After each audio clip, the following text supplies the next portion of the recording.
Magandang araw, maligayang pagdating. Paki-enjoy ang nilalaman, mag-subscribe at i-activate ang notifications. Laging nahihirapan si Logan na tukuyin ang eksaktong sandali kung kailan nagbago ang lahat. Napapansin niya ang resulta pero hindi ang mismong proseso. Tila ba gumuho ang mundo ng walang imik at namamalayan na lang niya ang mga durog na bato kapag nakaluhod na siya sa gitna nito. Noong Biyernes na iyon, tila normal ang lahat. Si Chloe, sabik na sabik, ay hinahanap ang kanyang purse habang nagkukwento tungkol sa muli nilang pagkikita ng mga kaibigan niya noong kolehiyo. Inayos niya ang buhok sa harap ng salamin sa sala at ngumiti. Isang ngiti ng taong alam na ang sagot bago pa man magtanong kung okay lang ba sa kanya. Tumugon si Logan ng isang halik sa pisngi, isang automatikong kilos. Hindi namamalayan na nagpapaalam na pala siya sa isang bagay na higit pa sa gabing iyon. Umalis si Chloe na may pangakong maagang babalik. Hapunan lang daw, kaunting tawanan, at pagbabalik tanaw sa mga tao ng kanilang kabataan. Naiwan si Logan sa bahay, naghanda ng magaan na pagkain, umupo sa sopa na may isang baso ng alak, at sinubukang mag-relax. Naglagay siya ng pelikulang hindi gusto ni Chloe para namnamin ang pansamantalang kapayapaan. Sa isang sandali, nagawa niyang huminahon. Ngunit habang lumilipas ang mga oras, ang katahimikan ay unti-unting naging balisa. Mag-aalauna na ng madaling araw nang magsimula siyang mas madalas na tingnan ang kanyang telepono. Ang mga mensaheng ipinadala niya ay walang sagot. 2 beses siyang tumawag at parehong voicemail ang sumagot. Nag-isip siya ng 1,000 paliwanag. Nalobat, walang signal, o masyadong napahaba ang kwentuhan. Pero ang kabang lumalaki sa kanyang sikmura ay parang isang batong hindi malunok. 2:37 ng madaling araw, bumukas ang pinto. Ang tunog ng mga susing nagmamadaling ipasok, ang kalabog ng purse na tumama sa pader, at ang mga walang koordinasyong hakbang sa pasilyo ang nag-anunsyo ng pagdating ni Chloe. Agad na tumayo si Logan. Pumasok siya at sinubukang ngumiti, ngunit hindi nagtagal ang ngiti. Punit ang gilid ng kanyang bestida, isang detalyeng hindi madaling ipaliwanag. Nakayapak siya, hawak ang sapatos, at marumi ang mga paa na tila naglakad siya ng malayo sa kalye. Ang buhok niyang dating maayos na nakatali ay magulong nakalaylay sa kanyang mga balikat. Ang kumalat na lipstick at mga itim na guhit ng maskara sa ilalim ng kanyang mga mata ang kumumpleto sa imahe ng isang taong dumaan sa higit pa sa isang gabing kasama ang mga kaibigan. May sinabi siyang maikli tulad ng "ang saya" o "sorry sa oras", pero halos hindi na narinig ni Logan ang mga salita. Ang nakakuha ng kanyang atensyon ay ang amoy. Isang matapang at nakasusukang amoy na iba sa karaniwang gamit ni Chloe. Hindi iyon sa kanya at sapat na iyon para magsimulang gumuho ang lahat sa loob niya. Nang subukan niyang umakyat sa itaas, inilahad niya ang kamay para tulungan siya. At tinanggap naman ito ni Chloe na may pagod ng ngiti. Habang paakyat, 2 beses natisod si Chloe. Sa huling pagkakataon, isinandal niya ang muka sa balikat ni Logan at bumulong ng hindi maintindihan, mga salitang nabubulol na parang sa isang taong sobrang nakainom o sobrang nagtatago. Hindi siya pinilit ni Logan. Tinulungan lang niya itong makarating sa kwarto. Humiga si Chloe nang nakabihis pa, baluktot ang zipper sa likod, at may mga galos ang tuhod.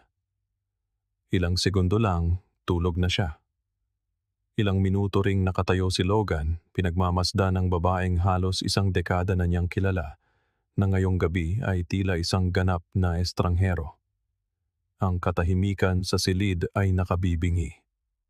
Bawat detalye, ang punit na bestida, maruruming sapatos, ang hindi pamilyar na pabango, ay nagbubuo sa kanyang isipan na parang mga piraso ng isang palaisipan na ayaw niyang buuin pero kusa ng nabubuo.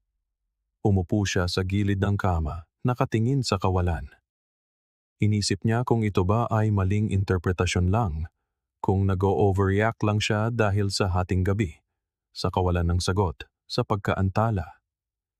Pero sa kaibuturan niya, may nagsasabi sa kanya na hindi ito exaggeration. Ito ay kutob. Kinabukasan, nagising si Chloe na masakit ang ulo at humingi ng kape. Kumilos siya ng may certain na normalidad na parang galing lang sa isang masayang okasyon.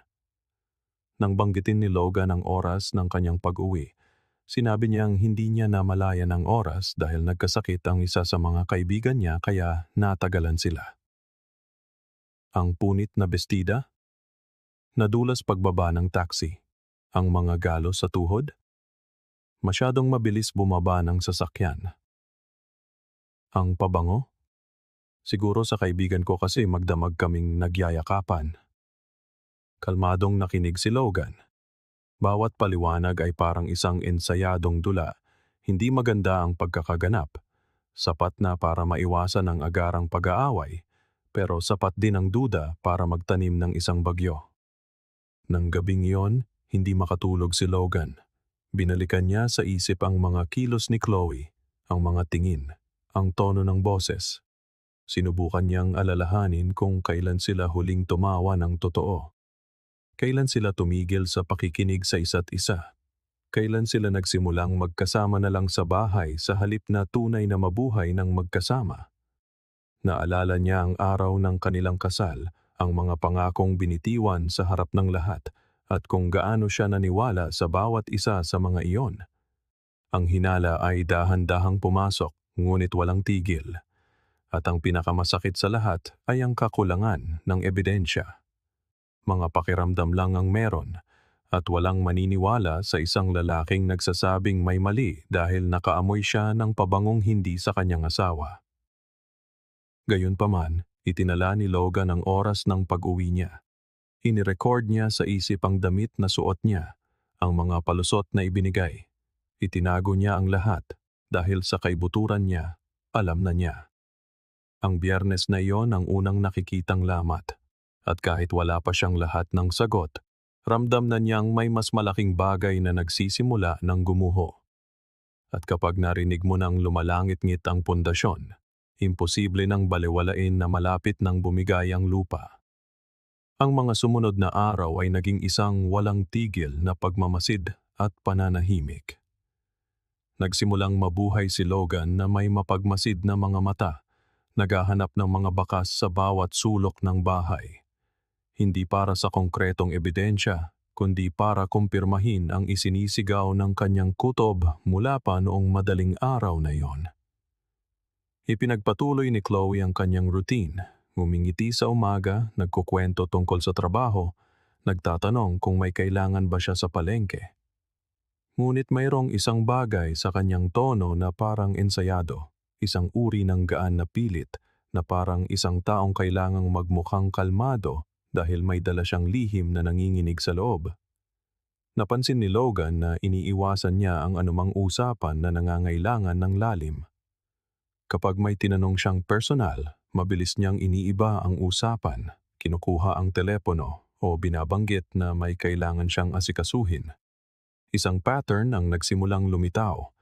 Sa tuwing bigla siyang lalapit, mabilis niyang isinusuksok ang telepono sa bulsa. Ang kanyang mga sagot sa text ay tila mechanical. Laging may kasamang bahagyang ngiti, pero hindi ibinabahagi ang nilalaman. Dati, ipinapakita ni Chloe ang mga meme, video ng pusa, at mga biruan nila ng mga kaibigan. Ngayon, ang screen ay isang uri ng pader sa pagitan nila.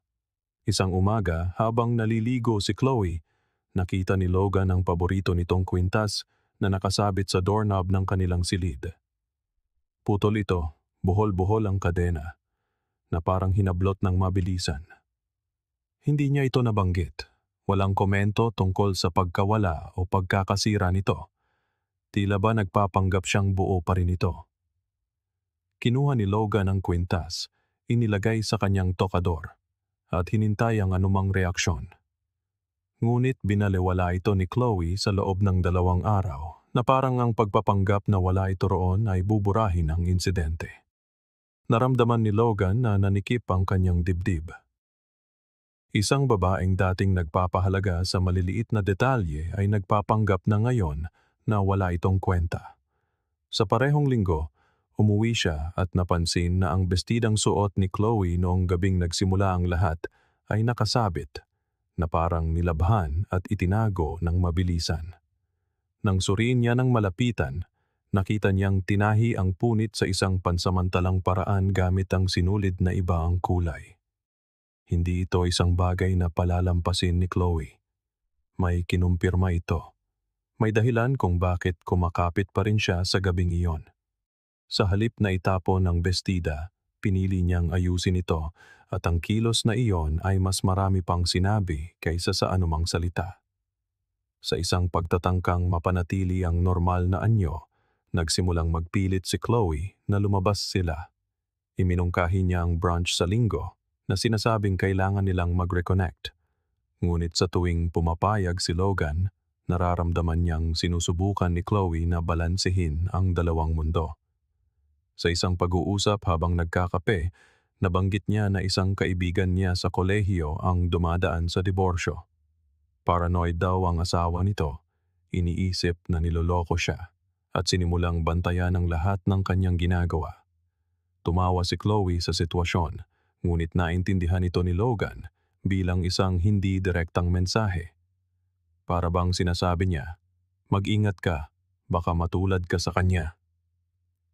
Ang komentong iyon ay tumama sa kanya na parang isang nakabalat kayong suntok. Hindi sumagot si Logan. Nagmasid lang siya. Nagsimula siyang umuwi sa iba't ibang oras nang walang pasabi, sinusubukang sorpresahin siya.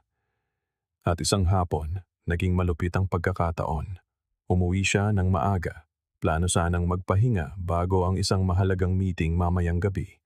Pagpasok niya, napansin niyang bahagyang bukas ang pinto ng silid at may pamilyar na tawa ng babae na maririnig sa gitna ng isang mahinang usapan. Pamilyar ang mga tawa, ngunit isang pangalan na marahang binulong ang nagpatigil sa kanya. Adam. Hindi niya nakilala ang boses sa kabilang linya, ngunit malinaw na may kausap siya. Mahinang nagsasalita si Chloe, nakaupo sa gilid ng kama habang nakadikit ang telepono sa tenga, nakadekwatro, at nakatingin sa pader. Sinabi niya na perpekto ang gabing iyon, na hindi niya ito maalis sa isip. At si Logan ay, gaya ng dati, masyadong abala para mapansin ang kahit ano. Naramdaman ni Logan na bumaliktad ang kanyang sikmura. Ang parehong pakiramdam noong madaling araw na umuwi siyang hawak ang sapatos ay bumalik, na parang hinihila siya ng nakaraan sa isang butas na matagal na niyang sinusubukang balewalain. Dahan-dahan siyang umatras, lumabas ng bahay nang walang ingay. Pumunta siya sa kanyang sasakyan at huminga ng malalim. Narinig na niya ang kumpirmasyon, isang pangalan, isang eksenang inilarawan mismo niya. Isang tono ng boses na walang dalang pagsisisi o pag-aalinlangan. Pagnanasa iyon, pagsuko. Hindi lang siya niloko ni Chloe. Emosyonal at pisikal pa rin siyang sangkot. Binanggit niya ang lalaking ito na parang bahagi na ng kanyang routine. Naupo si Logan sa kanyang kotse sa loob ng 40 minuto. Walang hinahawakan, walang tinatawagan. Nakatingin siya sa kawalan. Sinusubukang intindihin kung paano nagawa ng babaeng minahal niya. Nakasama niyang binuo ang mga plano, tawanan, utang, at tagumpay. Nalokohin siya ng ganito kadali. Ang pinakamasakit ay hindi ang mismong kataksilan, kundi ang pagkaunawa na si Chloe ay hindi nagpakita ng pagsisisi. Walang bakas ng pagdududa, walang pighati, walang konsensya. Tila naiinis pa siyang nariyan pa si Logan bilang isang hadlang na parang isang abala sa isang kwentong isinulat niyang mag-isa. Noon napagtanto ni Logan na ang version ni Chloe ay isang palabas at siya ay isang extra lamang. Ang totoong kwento ay nagaganap sa labas ng bahay, sa mga binurang mensahe, mga tagong halik, mga mabilisang pagkikita na nagiiwan ng napakaraming bakas para sa sinumang handang tumingin. Nang gabing iyon, wala siyang sinabi. Humiga siya sa tabi ni Chloe na nagkunwaring masyadong pagod para makipag-usap.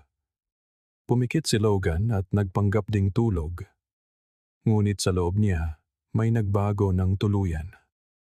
Ang lalaking dating nagtatanong kung nag-o-overreact lang ba siya ay nakikita na ngayon ang lahat ng may nakakatakot na kalinawan. Mula noon, sinimulan na niyang planuhin ang mga susunod na hakbang. Dahil kung may isang bagay na hindi si Logan, iyon ay ang pagiging sapat na tanga para magpatuloy na maging manonood sa sarili niyang kahihiyan. Ginugol ni Logan ang weekend sa katahimikan. Walang sinabihan, walang hininga ng payo, hindi niya binigyan ang sarili ng ginhawa ng mga salita. May dala siyang bagyo sa loob niya na hindi niya alam kung paano kinokontrol, pero alam niya ang dapat gawin. May pangalan. Adam. At sa likod ng bawat pangalan ay may kwento, may buhay, may nakaraan. Determinado si Logan na alamin ang lahat tungkol sa lalaking ito. Hindi na ito kutob o hinala lang. Narinig niya mismo sa bibig ni Chloe ang mga salitang tumusok sa kanyang dibdib na parang bubog. At ang tanging magagawa niya ay gawing kalinawan ang sakit na iyon. Nagsimula siya sa isang simpleng online search, social media, mga nakatag na litrato, mga pagbanggit sa mga grupo, mga pahina ng kumpanya. Hindi nagtagal, nakahanap siya ng profile na may buong pangalan, Adam Whitaker. May asawa, ama ng 2, creative manager sa isang design agency na wala pang 15 minuto mula sa pinagtatrabahuhan ni Chloe. Nagsimulang magtugma ang mga piraso. Sinuri niya ang bawat post. Mga litrato kasama ang asawa niyang si Grace, nakangiti sa tabi ng kanilang mga anak, mga bakasyon ng pamilya, mga hapunan sa espesyal na okasyon. At ang pinakamasakit sa lahat, sa mga linggong kakaiba ang kilos ni Chloe, mas lalo pang nagpakitang gilas si Adam bilang perpektong asawa. Lubos itong gumulo kay Logan dahil hindi lang ito kataksilan sa pagitan ng 2 tao. 2 buong pamilya ang niloloko, 2 buhay ang minamanipula habang ang mga nagmamahalan ay naglalaro sa kanilang sariling mundo. Sinimulang subaybayan ni Logan ang mga galaw ni Adam online. Pinanood niya kung kailan ito nag-post, saan nag-check-in, anong mga lugar ang madalas nitong puntahan. Wala pang 3 araw, alam na niya kung saan ito nanananghalian tuwing Martes, saan tumatakbo tuwing Sabado, at aling gym ang pinapasukan. Pero hindi pa gusto ni Logan ng komprontasyon. Gusto niyang makita. Gusto niyang masaksihan ng sarili niyang mga mata ang katotohanang alam na niya, pero dumudugo pa rin sa loob niya na parang isang duda pa rin. Noong Huwebes ng gabi, umalis si Chloe ng bahay na nagsasabing may happy hour sila ng team, isang karaniwang gawain lalo na tuwing huling Huwebes ng buwan. Si Logan, na may kalmadong pag-iisip ng isang taong nakapagdesisyon na, ay nagsabing okay lang, nagpanggap na abala sa isang mahalagang proyekto at hiniling na mag-enjoy siya. Pinanood niya itong umalis suot ang parehong bestida na, ilang buwan na ang nakalipas, ay umuwing punit. Ngayon, malinis ang sapatos, maingat na nakatali ang buhok, at ang makeup ay simple ngunit may intensyon. Iba siyang manamit kapag para sa kanya, kay Logan, ngunit kapag para kay Adam, may kislap sa kanyang mga mata na hindi na niya alam kung paano itago. Nagantay si Logan ng mga 15 minuto bago umalis. Alam na niya ang destinasyon, isang tahimik na bar sa bayan, malayo sa magulong sirkito ng syudad, isang lugar na may madilim na ilaw at musikang sapat na malakas para takpan ng mga usapan. Pumarada siya sa kabilang kalye at nanatili sa kanyang kotse. Nagmasid siya. Bumibilis ang tibok ng puso niya sa pananabik. Isang bahagi niya ang umaasa na mali siya, na sana'y nagbago ng isip si Chloe, na totoong mga kaibigan niya ang pupuntahan, na ang pangalang narinig niya sa telepono ay isang malupit na pagkakataon lang. Ngunit alas 8:17 ng gabi, nakita niyang dumating si Adam. Mag-isa, nakarolyo ang manggas ng damit at mayabang ang lakad. Binati niya ang waiter na parang kilala na niya ito. Agad na naramdaman ni Logan na hindi ito ang unang beses. Routine na ito. At pagkaraan ng 5 minuto, dumating si Chloe. Nakangiti, mabilis ang lakad, at palingalinga na parang takot makita. Nagkita sila sa sidewalk. Hinila siya ni Adam sa baywang at hinalikan doon mismo sa gitna ng kalye na parang pag-aari nila ang mundo. Sinuklian ni Chloe ang halik at tumawa. May sinabi siyang hindi narinig ni Logan, ngunit hindi na mahalaga. Ang nasa harap niya ay sapat na para burahin ang anumang natitirang duda. Kinuha ni Logan ang kanyang telepono at nagsimulang kumuha ng litrato. Bawat kilos, bawat lapit, bawat detalye. Nanginginig ang kanyang mga kamay, pinagpapawisan ang palad, at lumuluha ang mga mata, ngunit pinanatili niyang matatag ang kamera. Hindi ito paghihiganti. Ito ay emosyonal na hustisya. Isang paraan para sabihin sa sarili na hindi siya nababaliw, na hindi nagsinungaling ang puso niya, na ang sakit na ito ay may anyo, may mukha, may pangalan. 20 minuto pa siyang nanood. Pumasok sila sa bar na magkaakbay, nagpapalitan ng makahulugang tingin at tumupo sa isang tagong mesa na sapat ang lapit para magdikit ang kanilang mga tuhod. Si Chloe, na dating nangakong si Logan lang ang mamahalin, ay ngumingiti ngayon na parang isang dalagitang umiibig sa ibang lalaki. Pagbalik sa kotse, isinilid ni Logan ang telepono sa bulsa at huminga lang. Alam na niya ang susunod na gagawin, ngunit sa sandaling iyon, ang nararamdaman niya ay isang malupit na halo ng ginhawa at pagkawasak. Nasa kanya na ang pruweba, ang katiyakan, ang lahat ng kailangan niya para tuluyang palayain ang sarili sa isang relasyong, bagamat nakatayo pa ay matagal nang gumuho sa loob. Nagmaneho siya pauwi na may delikadong kalmado. Walang pagmamadali. Tila bawat segundo ay kailangan para maubos ang galit at gawing determinasyon ang sakit. Nang bumalik si Chloe, halos 3 oras ang lumipas. Retokado ang lipstick, mas kaswal ang pagkakatali ng buhok, at pilit ang ngiti. Sinabi niyang mahaba ang gabi na masigla ang mga kaibigan niya na hindi niya namalayan ang oras. Tahimik na nakinig si Logan sa lahat. Hinintay niyang matapos siya. Pagkatapos ay tumayo siya, binuksan ang photo gallery sa kanyang telepono at iniabot ito sa kanya. Nandoon ang mga larawan. Malinaw, malupit, imposibleng itanggi. Natigilan si Chloe. Tiningnan niya ang bawat litrato na parang pinapanood ang sariling buhay na binubura, eksena bawat eksena. Nabuhol ang dila niya nang subukang magsalita. Ngunit direkta si Logan. Sinabi niyang alam na niya ang lahat, na wala nang dapat ipaliwanag. Ipinaalam niyang sinimulan na niya ang proseso ng diborsyo at kailangan na niyang umalis ng bahay. Hindi siya sumigaw, hindi nagmakaawa.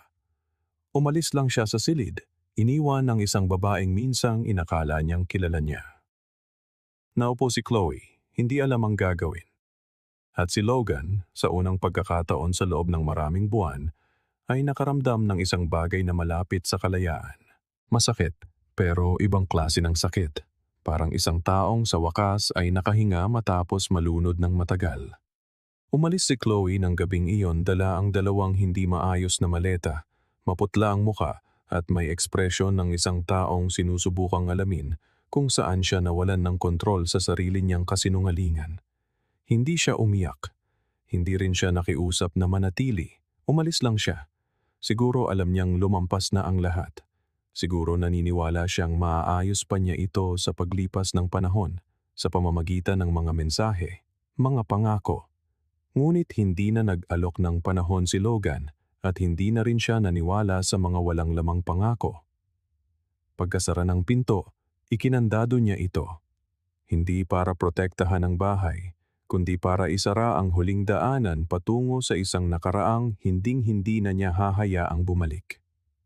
Kinabukasan, gumising siya ng mas maaga kaysa karaniwan. Pakiramdam niya ay gising siya buong gabi kahit nakatulog naman. Mabigat ang kanyang katawan na parang binuhat niya ang isang mundo. Pero ang isip niya ay magaan, na parang isang larangan ng digmaan na sa wakas ay nalinis na. Ang petisyon sa diborsyo, na sinimulan ilang araw na ang nakalipas, ay mabilis nang umuusad.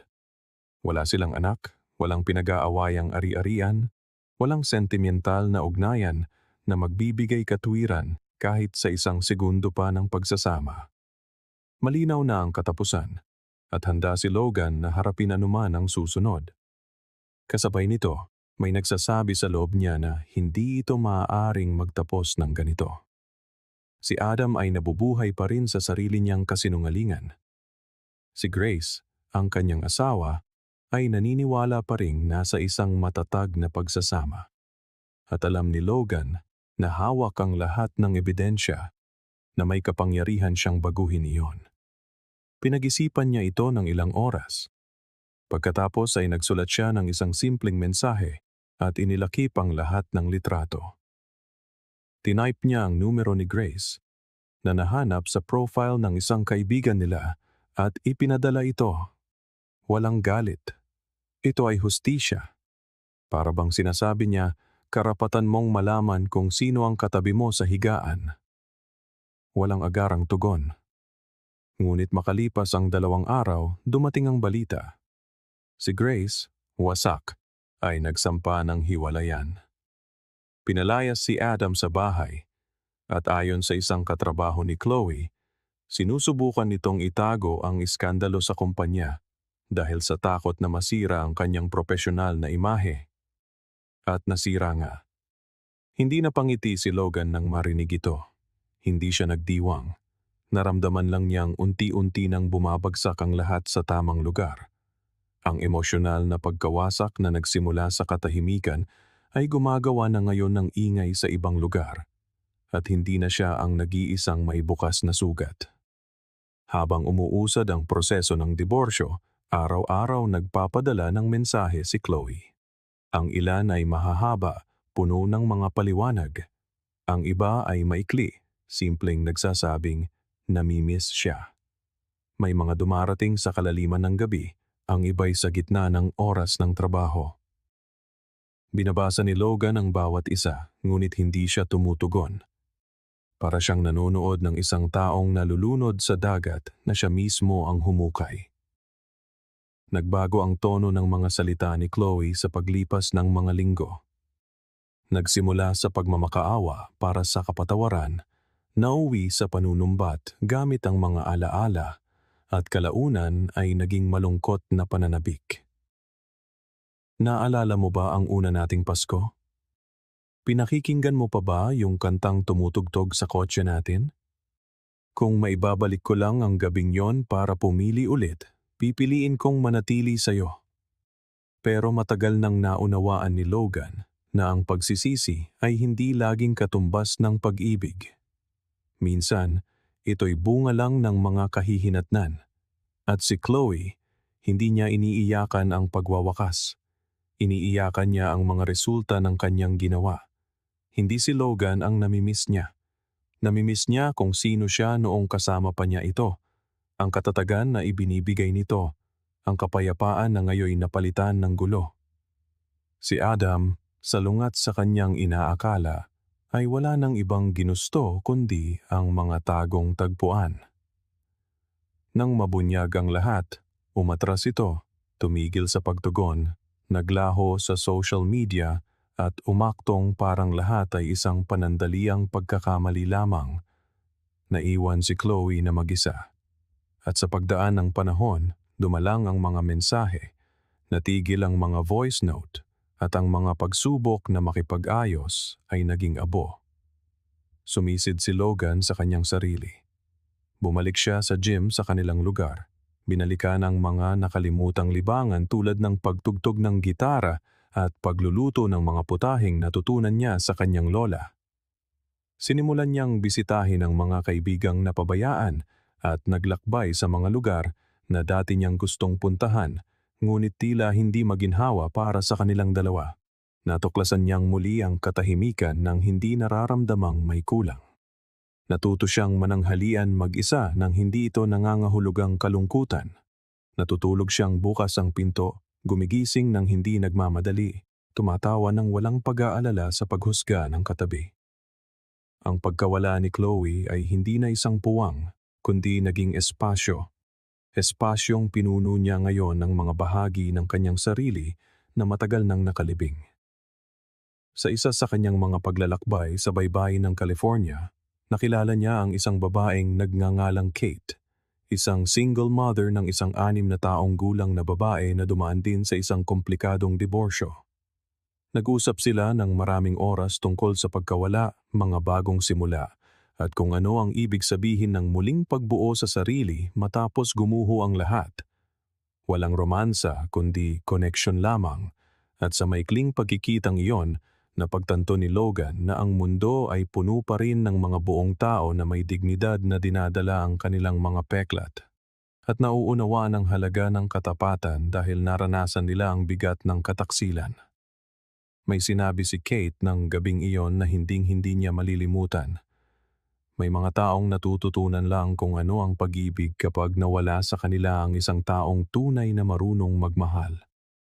At si Logan, sa unang pagkakataon, ay naunawaan na ang pagkakamali ni Chloe ay hindi ang pakikipag-ugnayan kay Adam. Ang pagkakamali niya ay ang pagmamaliit sa uri ng pag-ibig na mayroon siya sa sariling tahanan. Ang katapatang binuo araw-araw, ang pag-aalaga sa maliliit na bagay, ang tiwalang hindi nabibili o hinihingi, kundi inaalagaan. Sinira ni Chloe ang lahat ng iyon sa isang halik sa bangketa sa labas ng isang bar, at ngayon ay nabubuhay siya sa mga guho ng kanyang sinira. Umuwi si Logan na iba na, hindi dala ang galit, kundi ang payapang katiyakan ng isang taong nakaligtas sa isang panloob na sunog at, kahit sa gitna ng abo, ay natutong huminga. Hindi na niya kailangang patunayan ang anuman sa kahit sino. Ang sakit na naramdaman niya ay hindi nakikita, ngunit ang lalaking lumabas mula rito ay mas buo kaysa dati, at marahil ay mas malakas din. Lumipas ang panahon na parang isang kakaibang agos, kalmado sa ibabaw ngunit tinatangay sa ilalim ang mga piraso ng nakaraan. Muling natutong mabuhay si Logan ng dahan-dahan, may tahimik na mga hakbang na parang sinusubukan pa rin ang lupa matapos bumagsak ng walang babala. Hindi na niya palaging iniisip si Chloe, ngunit minsan ay bumabalik ito, hindi bilang pananabik, kundi bilang isang paalala. Isang paalala ng kung ano ang tiniis niya sa ngalan ng isang pag-ibig na ngayon niya lang naintindihan ay sa kanya lamang pala. At isang araw, ang paalalang iyon ay bumalik ng hindi inaasahan, kasama ang isang pangalan na hindi niya akalaing makikitang kumikislap sa screen ng kanyang telepono. Adam. Hindi kilalang numero, ngunit sapat na ang pangalan sa unang linya ng mensahe para malaman ni Logan kung sino ito. Gusto ni Adam na makipag-usap. Sinabi niyang hindi ito pagsubok na makipag-ayos o magpaliwanag, kundi kailangan niyang linawin ang ilang bagay. Nagalinlangan si Logan. Bakit niya pakikinggan ang isang taong naging bahagi ng halos sumira sa kanya? Ngunit sa isang dahilan na hindi niya maipaliwanag, sumagot lamang siya ng saan at kailan. Marahil ay dahil sa kuryosidad. Marahil ay may bahagi pa rin sa kanya na naghahanap ng pag-unawa sa kabaliwan. Nagkasundo silang magkita sa isang neutral at pribadong kapihan kung saan walang nakakakilala sa kanila. Iba ang itsura ni Adam. Ang mayabang na tindig ay napalitan ng anyong pagod, bagsak ang mga balikat, lubog ang mga mata, at mahina ang boses. Umorder siya ng kape, na walang asukal at naupo ng tahimik sa loob ng ilang segundo bago magsalita. Ikinuwento niya na lumipat na si Grace kasama ang mga bata sa ibang lungsod at 2 beses sa isang buwan na lang niya sila nakikita. Naging pabigat na raw ang trabaho, iniiwasan na siya ng ilang kliyente matapos kumalat ang kwento at hindi na pareho ang pakikitungo sa kanya ng mga kasamahan. Tahimik na nakinig si Logan. Hanggang sa puntong iyon, wala namang bago sa mga inaasahan na niya. Ngunit ang sumunod ay ang tunay na suntok. Sinabi ni Adam na sa mga nakalipas na buwan, pinipilit ni Chloe na muling buuin ang kanilang relasyon. Madalas daw itong tumawag, sumusulpot sa mga lugar kung nasaan siya, at sinasabing emosyonal siyang pinagtaksilan ni Logan at gusto na lang niyang maging masaya ng walang kasalanan. Ngunit siya, si Adam, ay wala nang makitang pananabik dito. Aniya, nawala ang kilig nang mawala ang pagiging bawal, at sa paglipas ng panahon, napansin niyang iba-ibang version ni Chloe ang nakakasama niya kada linggo. Isang araw ay malambing, kinabukasan ay kontrolado. Isang araw ay mapusok, kinabukasan ay malamig. At kahit tapos na ang lahat, sinusubukan pa rin nitong manipulahin ng kwento. Ngayon nga lang, dahil wala nang pumipigil sa kanya, mas naging malinaw ang mga pagmamalabis. Ang tuluyang nagpatigil kay Logan ay ang sumunod na revelasyon. Inamin ni Adam na ilang linggo bago ang diborsyo, natuklasan niya ang mga mensahe ni Chloe sa isa pang lalaki, isang nagngangalang Brian. Sinasabi raw nito na pagod na siyang maghintay kay Adam, na karapat-dapat siyang mahalin bilang isang babae at hindi bilang pangalawang pagpipilian. Ang pinakakakatuwa ay ang mga mensahe ay may petsa mula sa panahong natutulog pa si Chloe sa iisang kama kasama si Logan. Hindi ang relasyon nila ni Adam ang una at marahil hindi rin ang huli. Sinalo ni Logan ang bawat salita na parang naririnig ang alingaungaw ng isang lindol na tapos na, ngunit niyayanig pa rin ang lahat sa loob niya. Nagtapos si Adam sa pagsasabing aalis na siya ng bayan, susubukang magsimula sa ibang lugar. Humingi siya ng tawad, ngunit simpleng pasasalamat sa impormasyon ang isinagot ni Logan. Hindi na niya tinitingnan si Adam bilang kaaway, kundi bilang bahagi ng isang sirang mekanismo na mas maraming buhay na sinira kaysa sa inaakala niya. Nang mag-isa na lang sa mesa, huminga ng malalim si Logan. Kinuha niya ang kanyang telepono, binuksan ang huling hindi pa nababasang mensahe mula kay Chloe na ipinadala ilang araw na ang nakalipas. Nakasulat dito, "Kung may pagkakataon pa, sabihin mo sa akin." At nag-type lamang siya, "Nagkaroon sana, hanggang sa malaman kong hindi ka kailanman naging pag-aari ng kahit sino at hindi ako kailanman naging iyong kanlungan. Isa lang pala akong barkong dumaong sa iyong bagyo." Binura niya ang numero pagkatapos ng walang pag-aalinlangan. Paglabas niya ng kapihan, nadaanan niya ang isang matandang lalaki na nagbebenta ng mga lumang libro sa isang pansamantalang pwesto. Sa gitna ng mga pabalat na may bahid ng panahon, isang naka-highlight na parirala ang pumukaw sa kanyang pansin. Ang tunay na pag-ibig ay hindi nanlilinlang. Ito ay nagbubunyag.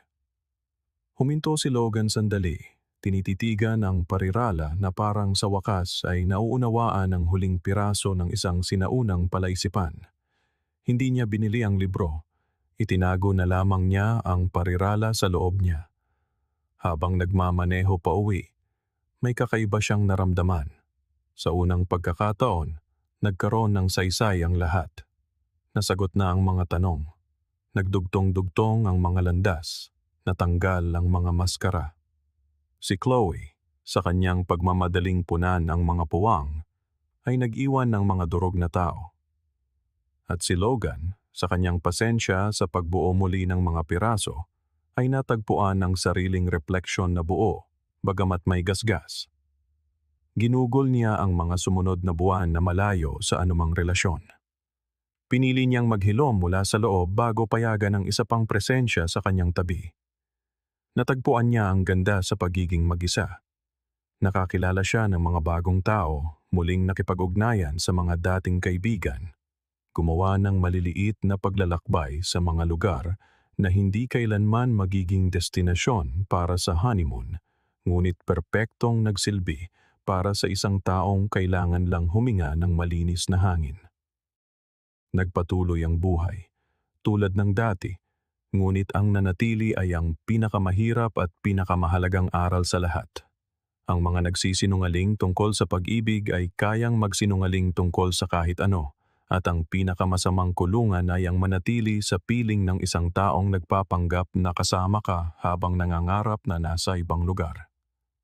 Natutunan ito ni Logan sa pinakapait na paraan, ngunit natuto siya. At ang sakit na ito ang nagpabago sa kanya. Hindi para maging isang taong mapanghinala, kundi isang taong alam na ngayon kung ano ang nararapat sa kanya. Isang taong hindi na pumapayag sa mga mumo kung saan dati siyang nag-aalay ng mga piging. Isang taong, sa halip na magmakaawa para sa pag-ibig, ay pinipili ang sariling kapayapaan. At sa huli, nauunawaan na minsan, ang masayang pagtatapos ay hindi dumarating sa muling pagsasama. Dumarating ito sa katahimikan, sa dignidad, at sa kalayaang hindi na kailanman bumalik sa kung ano ang minsang halos sumira sa kanya. Salamat sa panonood ng video. Kung nagustuhan ninyo ito, huwag kalimutang mag-subscribe sa channel at i-on ang notifications para hindi kayo mahuli sa anumang updates. Hanggang sa muli.